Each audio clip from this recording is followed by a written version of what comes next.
அனுதினமும் இயேசுவோடு என்கிற இந்த காலை தியானத்திற்கு ஒவ்வொரு நாளும் வரப்போகிற உபத்திரவங்களுக்கு நாம் தப்பித்து கொள்ளவும், வரப்போகிற சோதனை காலங்களுக்கு நம்மை தப்பித்து கொள்ளவும், நம்முடைய ஜெப வாழ்வை அதிகரிக்க வேண்டும், நாம் ஜெபிக்க வேண்டும் என்று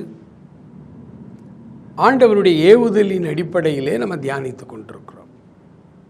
ஒரு நாள் கூட இதை மிஸ் பண்ணிடாதீங்க. தொடர்ந்து தேவனுடைய வார்த்தைகளை உங்களுக்கு நாங்கள் கொடுக்க பிரயாசப்பட்டு கொண்டிருக்கிறோம். இன்றைக்கு ஆண்டவருடைய சமூகத்தில் அதிகாலை 3 மணிலேருந்து 6 மணி வரைக்கும் ஜெபிக்கணும்னு சொல்லி நாம் வந்திருக்கிறோம். இந்த அதிகாலை ஜெபத்தில் பரிந்து பேசும் ஜெபம், ஆண்டவருடைய சமூகத்தில் பரிந்து பேசுகிற ஜெபம், இப்படி சொல்லலாம். ரெக்கமெண்டேஷன் பண்ணுறது. ஒரு மேல் அதிகாரி நமக்கு தெரிந்தவர் இருக்கிறார். அவரிடத்தில் போய் நம்முடைய காரியங்களை சொல்லுகிறோம். அவர் நம்மை ஆசீர்வதிக்கிறார். அவர் நமக்கு ரொம்ப வேண்டியவர், நம்மை ரொம்ப நேசிக்கிற ஒரு அதிகாரி. நாம் என்ன செய்வோம்? நம்முடைய நெருங்கிய நண்பர்கள், நமக்கு தெரிந்தவர்கள், அவர்களுக்கும் பிரச்சனைகள் இருந்தால் அவர்கள் நேரடியாக அந்த அதிகாரியிடத்தில் போக முடியாத சூழ்நிலையிலே அவர்களை அந்த அதிகாரியிடத்தில் அழைத்து செல்வதுதான் நம்முடைய வேலை. ஒவ்வொரு ஊழியக்காரனுடைய வேலையும் மற்ற மக்களை ஆண்டவருக்கு நேராய் திருப்பி அவரோடு இணைத்து விடுகிற வேலை தான் ஊழியக்காரர்களுக்கு கொடுக்கப்பட்ட வேலை. அப்படி நாம் ஆண்டவரோடு அவர்களை இணைக்கும் பொழுது அவர்களுக்காக அவர் சமூகத்திலே பரிந்து பேச வேண்டும். பிதாவினுடைய வலது பாரிசத்திலே நமக்காக நம்முடைய பாவங்களை சுமந்த இயேசு கிறிஸ்து நமக்காக பலியாகி உயிர்த்தெழுந்து பிதாவின் வலது பாரிசத்திலே அவர் இப்பொழுது நமக்காக பரிந்து பேசி கொண்டிருக்கிறார். என்னால் என்ன பொருள்? நாம் பூமியில் இருக்கிறோம்.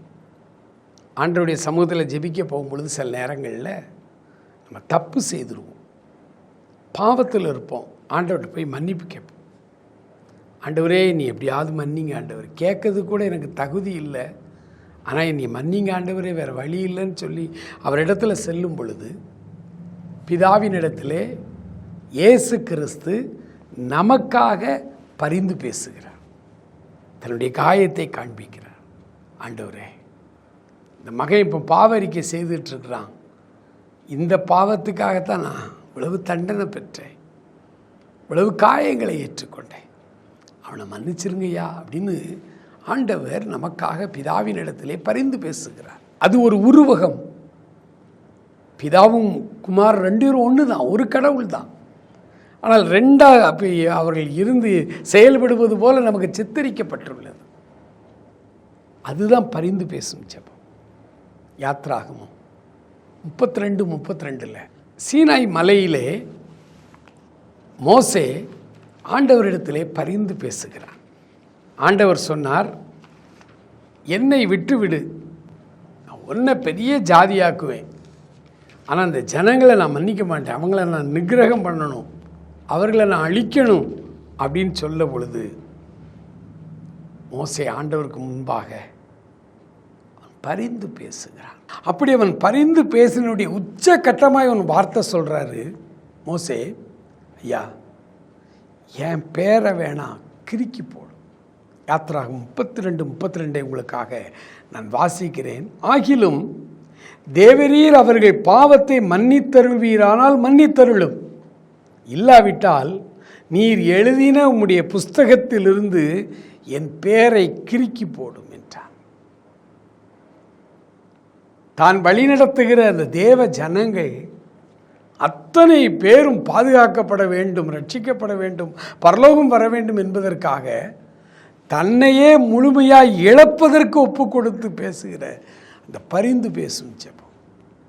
வேதத்தில் பல இடங்களிலே பரிசுத்தவான்கள் பலருக்காக பரிந்து பேசியிருக்கிறார்கள். ஆசாரியத்துவ முறைமையே அதுதான்.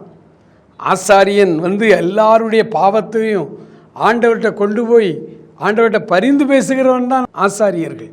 சபிக்கிறதற்கல்ல, ஆசீர்வதிக்கிறதுக்கு தான் ஊழியர்கள். ஆண்டவருடைய வேதம் தெளிவாய் நமக்கு சொல்லுகிறது, என் பேரை வேணா கிறுக்கி போடுங்கப்பா, ஆனால் அவங்கள ஒன்றும் செய்ய வேண்டாம். ஆதியாகமத்தில் இதே பரிந்து பேசும் ஜெபம் லோத்துக்காக ஆபிரகாம் ஆண்டவருக்கு முன்பாக நின்று கொண்டிருந்தான். பின்னும் ஆபிரகாம் கர்த்தருக்கு முன்பாக நின்று கொண்டிருந்தான். அழகான ஒரு வர்ணனை, அழகான ஒரு காட்சி அது. ஆண்டவரை மறித்து அவரை நிறுத்தி அவர்கிட்ட பேசுகிறான். ஆபிரகாம் சொன்னார், ஆண்டவரே கோவப்படாதீங்க, தயவு செய்து கோவப்படாதீங்க, இன்னும் ஒரு வார்த்தை கேட்குறேன். 50 நீதிமான்கள் இருந்தால் அந்த ஊரை அழிப்பீங்களோ? சோதம் குமராவை காப்பாற்றுவதற்காக அல்ல, சோதம் குமராவில் இருக்கிற தன்னுடைய சகோதரனுடைய மகன் குடும்பம், லோத்தின் குடும்பம் அங்கே இருக்கு. அவர்கள் ரட்சிக்கப்பட வேண்டும், அவர்கள் பாதுகாக்கப்பட வேண்டும்.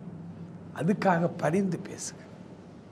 நாமும் கூட நம்முடைய தேசம் முழுவதும் இருக்கிற உபத்திரவங்களோடும் பிரச்சனைகளோடும் இந்த உலகத்தின் அதிபதிகளோடும் போராடி கொண்டிருக்கிற நம்முடைய மிஷினரிகளுக்காக, ஊழியர்களுக்காக பரிந்து பேசுகிறவர்களாக நம்மை அர்ப்பணிப்போம். ஆண்டவர் நம்மை ஆசீர்வதிப்பாராக. ஆமென்.